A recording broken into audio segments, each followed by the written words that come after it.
guys, Ryan here, your Chief Espresso Officer, and today I'm going to answer the question, why is coffee expensive?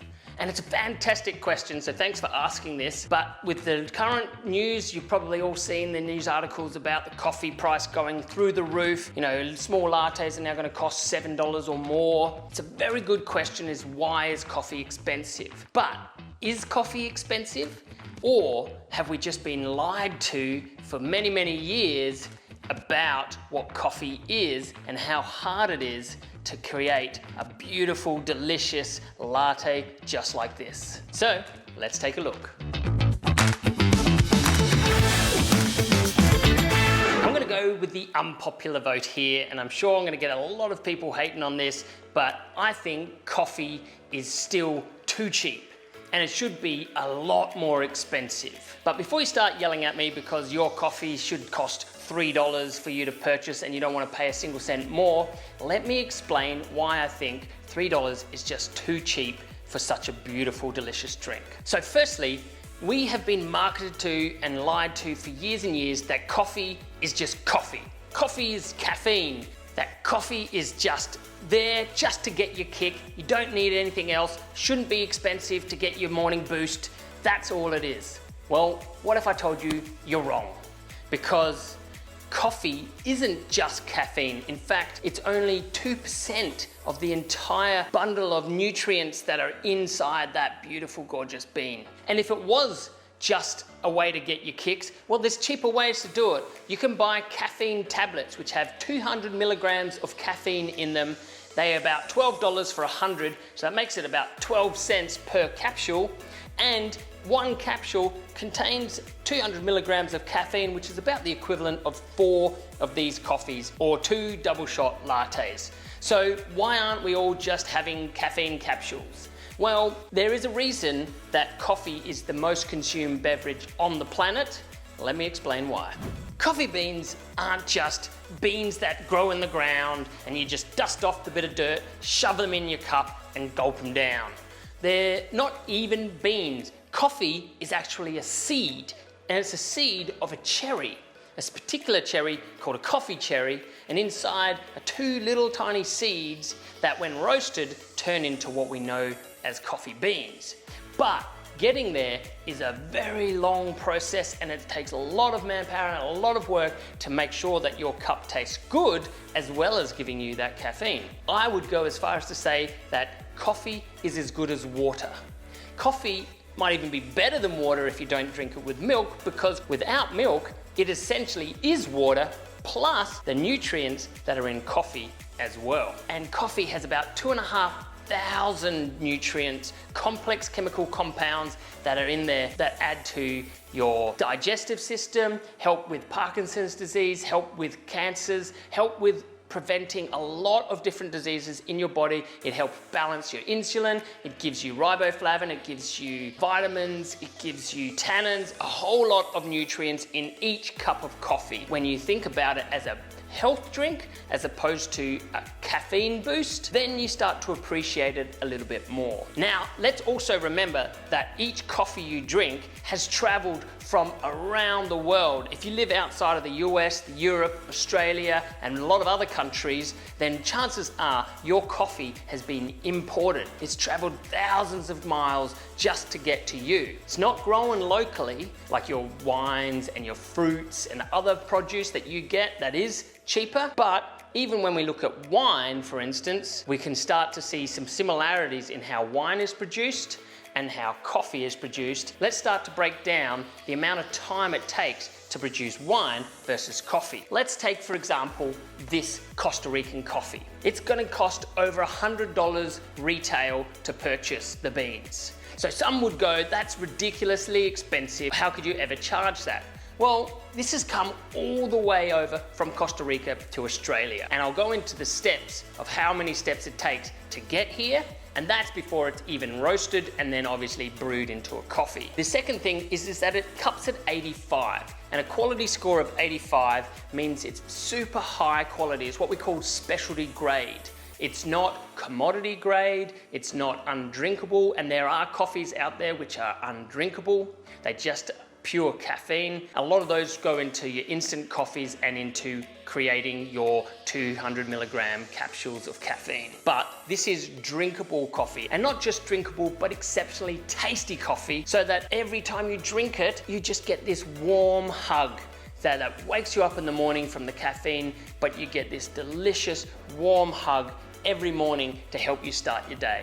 So let's take a look at the wine industry, because it's very similar to coffee in that we should be considering coffee a luxury like we do wine, and the steps are very similar. So let's have a look at how many steps are in wine. Firstly, you have to grow your wine. And that's a lot of work because it takes 2 to 3 years of constant care, pruning, making sure that the pests and the diseases are not kept on there, making sure that they kept the soil nice and rich, watering. So there are steps in there very similar to coffee, and that takes you up for the first 3 years. Second step is harvesting. Now there's a couple of ways to harvest. You can hand pick the grapes, and a lot of places do that, although you pay a lot more for those wines than you do for the other style, which is mechanical harvesting. Mechanical harvester goes up and down the rows and cuts all of the grapes off the vines into big buckets to be taken back. And a side note for those could be a 2.5 step is stemming, and that's where you actually take the stem off the grapes and just the fruit itself sits in the barrel. Third step is crushing the grapes. Now, everyone loves the idea of crushing grapes, squishing it between your toes. In fact, some people pay for the privilege to be able to do that. Can you imagine paying someone to come and do a step of the job for you, like concreting, and someone will pay, I'll pay you to concrete your pavement just so I can have the experience of doing that? Well, there's a business, a tourist business in just that step itself. But it is an important step, and then leads us on to the next step is pressing the grapes, which is squeezing all of the juices out of them before they can collect any of the tannins and other parts that might come from the stem or the skin of the grape itself. The fifth step is fermentation. So they put it in a big vat, it might sit there for a month or two and just ferment, and they take little doses to see how it tastes as it goes along, but it's effectively just sitting there in those fermentation vats. Sixth steps are racking and filtering. They just get rid of all of that sediment, any of those tiny little granules of stuff that end up at the bottom of those bottles of definitely cheaper wines. This step is getting rid of all of that. Seventh and final step is bottling it. Putting it into a bottle, putting the cork or the cap on it, and then shipping it off for retail. So there's about 7 steps to get your wine from the grapes to drinking it. Maybe add a few more steps for uncorking the bottle and pouring it, but really it's 7 steps in all for you to enjoy your beautiful glass of wine every night. Now let's compare the same process that we use to get coffee. So the first step, so as I said before, it's not just that we dig out the beans out of the grounds that are unusable for anything else, we dust them off and shove them in your cup. It's not that simple. 3 to 4 years to grow from a sapling to a tree that blooms. In the first round of cherries can be used for your coffee. The second is the harvest, and this is actually vastly different to wine industry because the harvest of coffee is mostly done by hand everywhere around the world. Yes, there are big companies that use the mechanical harvesters, the strip harvesters to do that, and there definitely is some relevance to the quality of coffee. Obviously, that lower grade, that commodity coffee, the one that tastes that bitter, really muddy tasting coffee, uses a strip harvester, that cuts down costs. But if you're talking about specialty grade coffee, coffee that reaches that 80 score, then all the farms are picking it by hand. And it's important to note the amount of wine you get off of one vine is usually about 3 or 4 bottles. And that's because you squeeze all the juice and all the grape particles out into that. So the yield of a vine is a lot higher. In comparison, a coffee tree will only yield about 500 grams of green beans. And that evaporates about 10% when you roast it. So you're probably looking under 500 grams of coffee for one coffee tree as opposed to 4 bottles of wine for one vine. So hand-picked wine is nowhere near the same cost as hand-picked coffee. You need 4 times as many coffee trees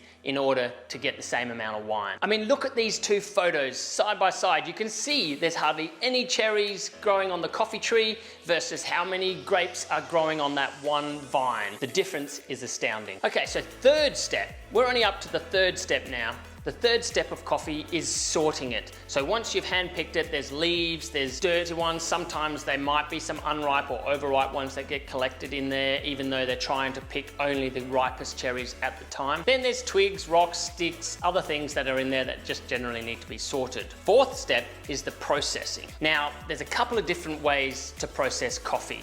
The main 2 ways are natural and washed. And natural is another way of saying dry. So natural processed coffee is just taking the coffee cherries, placing them all out on a canvas or a sunbed in the sun for about 3 weeks. And they have to be turned over all the time, like constantly throughout the day, because if you don't, the ones at the bottom ferment a lot faster and don't dry out quickly enough, and then you end up with rotting fruit. Now at night time, they also have to cover the cherries because otherwise rain and stuff will get into it, so they need to make sure it's kept nice and clean. This goes on for 3 weeks, 21 days in average to process dry coffee. With the wash coffee, it takes several more steps just to get to the stage where you can lay it out on the beds to dry. And these are all manually hand done. So the first step is depulping it. You've got to take that layer of skin off the cherry, leaving the mucilage on there, and then using water channels, they run the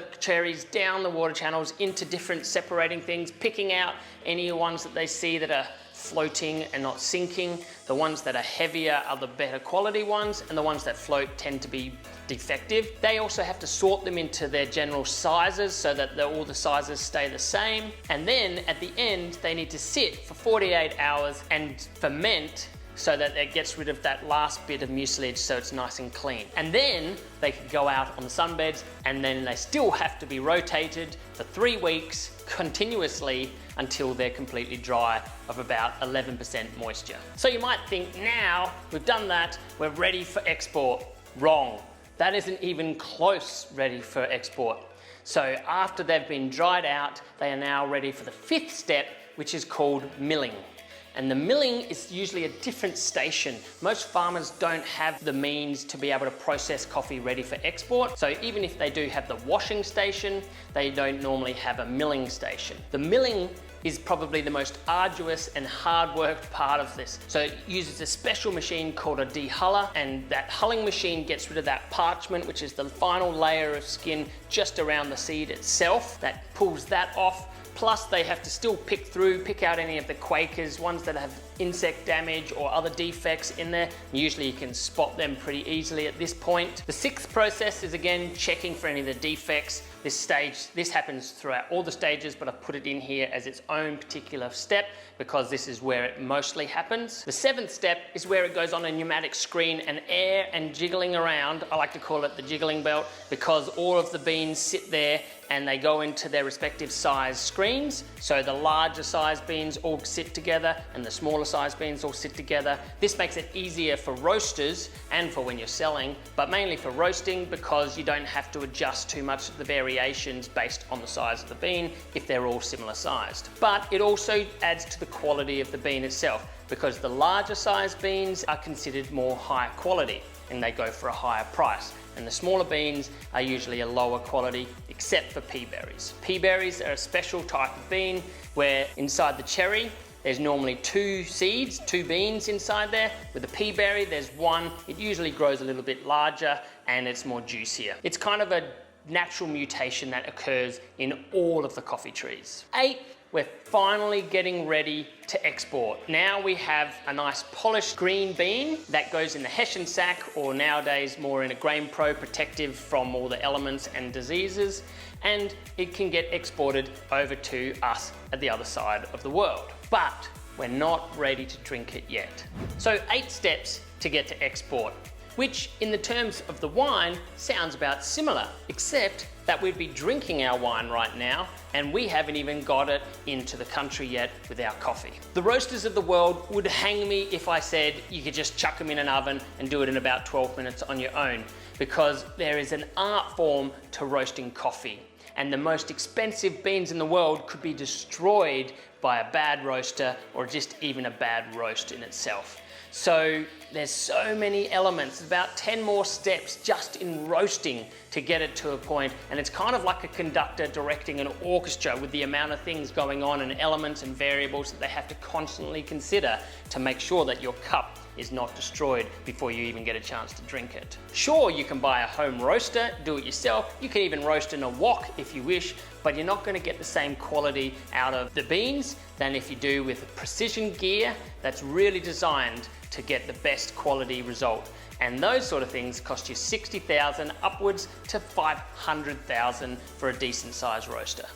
Now we are finally ready for retail consumption. You've taken those green beans and we've roasted them. You could literally just crush them and add some hot water and drink that if you wish. But if you want to enjoy a lovely latte like this, there's another 9 steps that you'll need from a skilled barista to be able to create that for you. And one of those steps is a grinder. You can't just cut up the beans with a knife. And if you want to find a good grinder or you're in the market for a grinder, the grinder is probably one of the most important accessories you can have to making a great cup of coffee. So if you want to learn more, you can check out my video here. It goes into all the different grinders for your needs and your budget. And if you like this content so far, give me a thumbs up, because that really helps get this message out to the world to help them educate about this gorgeous drink that we know as coffee. So in 9 steps, you can get your bottle of wine and start drinking it. But it's taken us over 30 steps just to be able to get to a drink of a nice latte. And therein lies a major difference in the way that we perceive how much things cost, and whether we consider that coffee should be expensive or whether it actually is rather a bit of a miracle, the fact that we get to drink this coffee having been through so many steps of the hand, and we only have to pay $3-4 a cup at the moment. Now we all know that good quality comes at a price. For instance, a Rolls-Royce, which are still handmade down to every single screw, they cost a bomb. As compared to a Suzuki, which just comes straight off the conveyor belt and maybe get assembled by a few people, mostly is done by mechanical arm. They're not the same, right? We understand that. We don't have to know the ins and outs of how a Rolls-Royce is made, but we understand that the quality is there, and that if you want quality, you have to pay for it. Just like if you buy a glass of wine for $10 to $15, that's a good tasting wine, you're happy with that. Or a bottle of wine that costs you $30, again, that's an acceptable price to pay. But tell me why we can't go out and buy a takeaway cup of wine or even have a glass of wine in a place for $3 a cup. Even a $30 bottle of wine is still going to only deliver 4 glasses. That's $7.50 per glass, and that's when you drink it at home. Take a coffee, for instance. Even if this coffee is over $100 for the kilo, you're going to get 80 shots of coffee out of that. And if you're drinking double shots, you may be looking at 40 double coffees. 40 double coffee is going to cost you $1.60, and $1.60 for a cup of coffee, add in maybe 50 cents extra for some milk, and you're looking at $2 for a cup of coffee at your own home, and that is not expensive at all. That is dirt cheap. And that's considering that we pay over $100 for a kilo of coffee. Now also, if you pay for a wine out in a restaurant, you're looking at more like $70 for a bottle there. Sure, you can bring in your BYO bottle of wine and have it there with you, but you're still going to pay a corkage fee, which is usually $2 or $3 per person or per glass, and all they have to do is uncork it and pour the wine in, whereas the skilled barista who has to deliver a cup of coffee to you has to have years of experience, great equipment, and it takes them at least 5 minutes to get it all prepped and ready for you and serve it up ready for you to drink.